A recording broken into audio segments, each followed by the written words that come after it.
ဒီပသိမ်ခြေဆိုင်ပေါ့နော်ပသိမ်ခြေဆိုင်စစ်ဌာနချုပ်ရုံးထဲက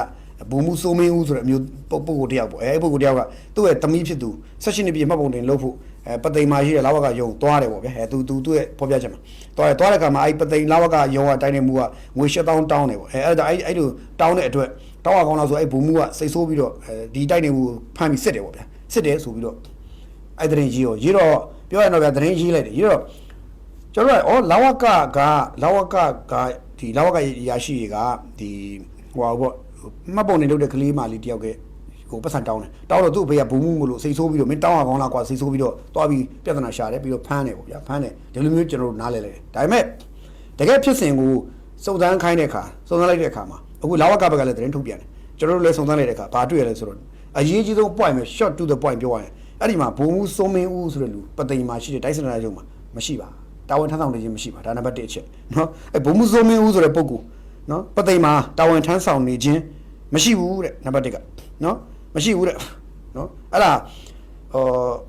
ဒါတစ်ချက်ပေါ့နော်နောက်တစ်ချက်ကဘာလဲဆိုတော့ဒီကိစ္စမှာပသိမ်30ရက်နေ့ဆိုတော့သူရေးတဲ့30ရက်နေ့ဖြစ်တဲ့30ရက်နေ့မှာစနေနေ့ရုပ်ပိတ်ဖြစ်တယ်အဲ့ဒီနေရာပသိမ်မှာရှိတဲ့လာဝကယုံနေဘယ်သူမှတူးတယောက်မှလာခြင်းမရှိဘူးရုပ်ပိတ်ရကြီးဖြစ်နေတယ်သူရေးတဲ့ရက်ကရုပ်ပိတ်ရကြီးဖြစ်နေတယ်အဲ့တော့သတင်းတွေကိုဗျာသတင်းတွေနဲ့လူတွေကိုအမားတွေနဲ့လူတွေအမုန်းတရားတွေ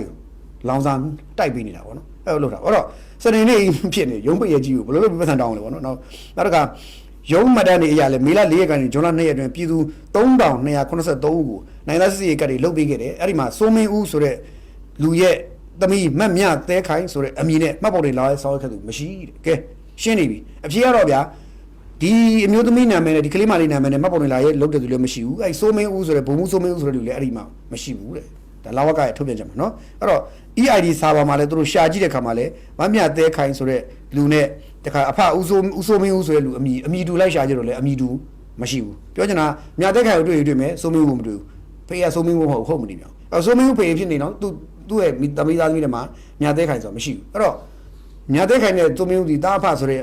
ဆက်နွယ်မှုမျိုးလဲ EID မှာမတွေ့ရဘူးမြသဲခိုင်ဆိုတဲ့အမျိုးသမီးကလည်းအဲ့ဒီမေလ4ရက်ကနေဇွန်လနဲ့အတွင်းတစ်လျှောက်လုံးမှာဖြစ်ခဲ့တဲ့တစ်လျှောက်လုံးမှာပေါ့ဗျာသူပြောတဲ့ဆွဆွဲတဲ့တစ်လျှောက်လုံးမှာအဲ့မြသဲခိုင်ဆိုတဲ့အမျိုးသမီးနာမည်နဲ့တယောက်တခါမှလာပြီးမှတ်ပုံနဲ့လာဆင်းသွင်းခြင်းမရှိနော်တခါဘုံမှုစိုးမင်းဆိုတာအဲ့ဒီမှာမရှိအဲ့တော့မရှိတဲ့သတင်းတွေကိုရှောက်ရေးတယ်ပေါ့ဗျာမရှိတဲ့သတင်းရှောက်ရေးတယ်အဲ့တော့ရှောက်ရေးရတဲ့အတွက်ဘာဖြစ်လဲဆိုတော့ဒီလိုမျိုး CJ platform ဆိုတဲ့ပြည်ပြင်းမီဒီယာတခုကအဲ့လိုစရေးရှောက်ရေးတဲ့အတွက်လူတွေကဘာဖြစ်လဲထင်အောင်ထင်ဖြစ်တယ်လာဝကကိုငကိုတွေကလူတွေကရှင်းပြရင်လာဝကနဲ့ပတ်သက်လူတွေကသိပြီးတော့အမြင်ကသိကောင်းတာမဟုတ်ဘူးအဲ့တော့မကောင်းမှန်းသိတော့လာဝကလောက်ပါတယ်လို့ဆိုပြီးရေးရင်လူတွေကဘယ်လိုဖြစ်အေးမှန်တော့ကွာ6ကွာဟုတ်ကွာဆိုလာဝကဆို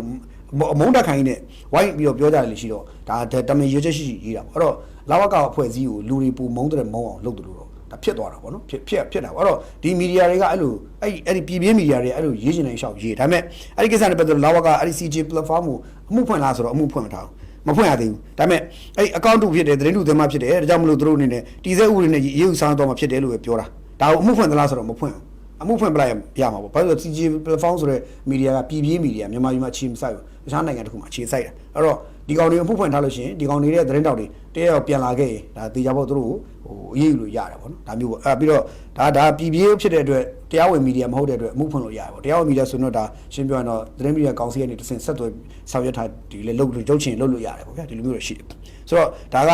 ဒီဖြစ်စဉ်တစ်ခုရှင်းပြတာအဲ့တော့လာဝကမှာလည်းသူတို့မှလည်းသူတို့ပြဿနာနဲ့သူတို့မှလည်းရှေ့မှာဖြစ်ခဲ့တဲ့အရေးမဲကြီး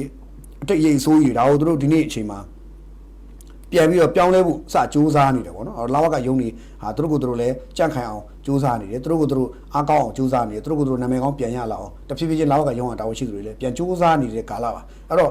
ရှေ့မှာတော့အမားတွေရှိခဲ့သလားမင်းရှိကောင်းလည်းရှိခဲ့နိုင်တယ်ရှိလည်းရှိနိုင်တယ်ရှိကောင်းရှိခဲ့နိုင်တယ်ဒါပေမဲ့ဟို